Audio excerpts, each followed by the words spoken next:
নমস্কার বন্ধুরা, recruitment update YouTube চ্যানেলে সকলকে স্বাগত জানিয়ে আজকে 18/3/2025 পশ্চিমবঙ্গের ফাইন্যান্স ডিপার্টমেন্ট থেকে, পশ্চিমবঙ্গের শিক্ষা দপ্তর থেকে মানে অর্থ দপ্তর থেকে একটি গুরুত্বপূর্ণ নোটিফিকেশন জারি করা হয়েছে। সেটা হচ্ছে পশ্চিমবঙ্গের সমস্ত স্কুলের শিক্ষক শিক্ষাকর্মী এছাড়াও বিভিন্ন সরকারি কর্মচারী যারা রয়েছেন তাদের হচ্ছে বোনাস দেওয়া হবে 2025-এর 24-25 অর্থ বছরের।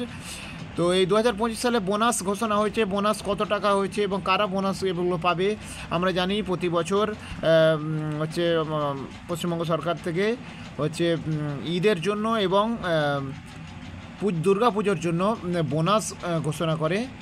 তো এবারেও বোনাস ঘোষণা হলো এবং সে বোনাসে কত টাকা করে বোনাস দেওয়া হবে, কাদের কত স্যালারি হতে হবে তার উপর ভিত্তি করে বোনাস পাবে। আসুন সেই নোটিশ আমরা একটু দেখে নিই।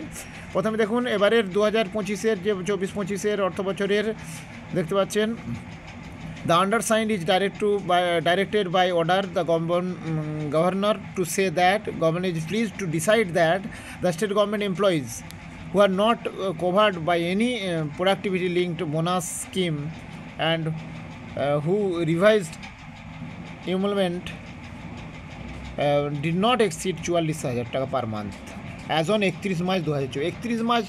31শে মার্চ 2025-এর সাপেক্ষে হচ্ছে যাদের হচ্ছে টোটাল বেতন হচ্ছে 44,000 টাকার মধ্যে তারা এই বোনাসটা পাবে 2024-25-এর। এটা বোনাসের পরিমাণ এবারে করা হয়েছে 6,800 টাকা পার হেড, অর্থাৎ ওপরের সিলিং যে প্রাইস সেটা হচ্ছে 44,000 টাকা হতে হবে। অর্থাৎ আমরা জানি স্যালারি এখানে কোন হিসাবে হয়, বেসিক আর ডিএ মিলে যদি 44,000 টাকার বেশি হয়, এর মধ্যে হয়, তাহলে তারা বোনাসের যোগ্য, এবং 44,000 টাকার বেশি হলে তারা বোনাস পাবে না। সেই নোটিশ জারি করা হয়েছে। আর কিছু টার্মস অ্যান্ড কন্ডিশন রয়েছে বেনিফিট পাওয়ার জন্য, সেটা দিয়ে রয়েছে দেখতে পাচ্ছেন। এবং এই বেতনটা হতে হবে 31/3/2025-এর মানে সাপেক্ষে, ঠিক আছে। এটা আর রিভাইজড পে অনুযায়ী এটা হবে, পে ম্যাট্রিক্স 2019 অনুযায়ী এটা হবে বলা হয়েছে। আর এখানে শুধু দেখুন নট ইনক্লুড, এখানে যোগ হবে না কোনো alliance, rent alliance, medical alliance, compensatory alliance, এগুলো সব যোগ হবে। নন প্র্যাকটিসিং অ্যালায়েন্স, এই যে রিভাইজ পে স্ট্রাকচার, ডিয়ারনেস অ্যালায়েন্ড এবং নন প্র্যাকটিসিং অ্যালায়েন্স, আর বাকিগুলো বাদ থাকবে এটা বলা হয়েছে। মোটামুটি ডিএ আর হচ্ছে বেসিক পে মিলে হবে এটা। দেখুন রোপা 2019 অনুযায়ী সেই নোটিশ। এখানে আরও কিছু ইনফরমেশান রয়েছে দেখতে পাচ্ছেন।